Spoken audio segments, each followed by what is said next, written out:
Hey everyone, and welcome to Towards a Better India. In my last video, I promised you that actually I'll do like a continuation sort of a comparison between say the US and India, but at the same time I'll point out something negative as well. West is not perfect. Everything is not hunky dory there. There are negatives there as well. And I will take the same incident, the same instance which I'd actually taken up in my last video, wherein I compared media coverage with regard to the terrorist attack in the Gurdwara in Oak Creek in Wisconsin. Now, the very fact that this incident occurred in India, I'm not saying that it's impossible, I'm not saying that it does not happen, but by and large, that was a domestic, act of terrorism. That was not like, if you compare with 2008, the terror attacks in Mumbai, we know that it was not a domestic, act of terror. We also know who or which nation organization was pretty much responsible for it.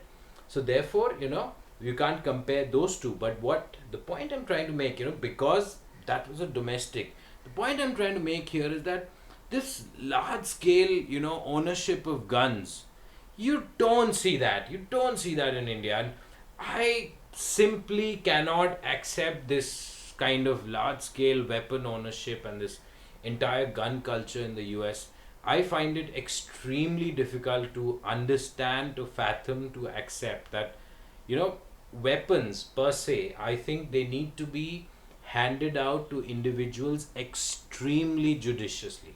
You can't just, it can't be like a departmental store where, I walk in, anybody walks in, anybody with any mental frame of, mind, mental frame of state, anybody can just walk in and purchase guns. I think there has to be a certain element of discretion wherein you assess the other person's suitability for weapon ownership and then only have that person actually walking away with a weapon. But that, for me at least, that's the feeling which I get, that weapon ownership seems to be on a very large scale, and there is seemingly no real discretion with regard to the way weapons are owned. Otherwise, before this incident in the Gurdwara, you had just about say about 2 weeks before that, you had the Aurora shooting incident in near Denver, Colorado, where again this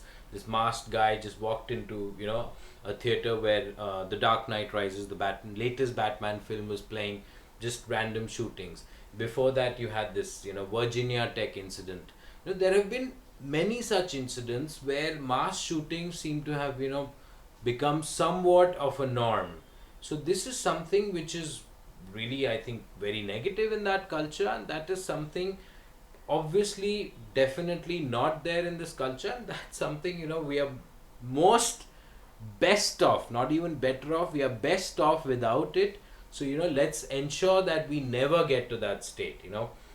Weapons have to be in the hands of responsible people, and I refuse to accept this bullshit which I often get to hear from a lot of Americans, that it's not the gun, it is the people which kill. I don't agree. I mean, if you don't have guns, if nobody has guns, nobody's gonna kill, nobody's gonna shoot. At least there will be probably some other means of killing, which is, I feel that it's always much more difficult. A gun is somehow in your hand, it's probably the easiest way to cause destruction. So therefore, I think let's stick to things the way they are, wherein I firstly, I don't even see much of weapon ownership in India. I barely see it. It's not that it's not there at all. It is there, but then, I mean, if you consider the population, the 1.2 billion people, how many of those 1.2 billion people actually have weapons with them? I would definitely assume that it's extremely negligible, extremely negligible. So this is a positive difference which we have with the US, and I think this is something which we should retain for eternity, maybe. Cheers.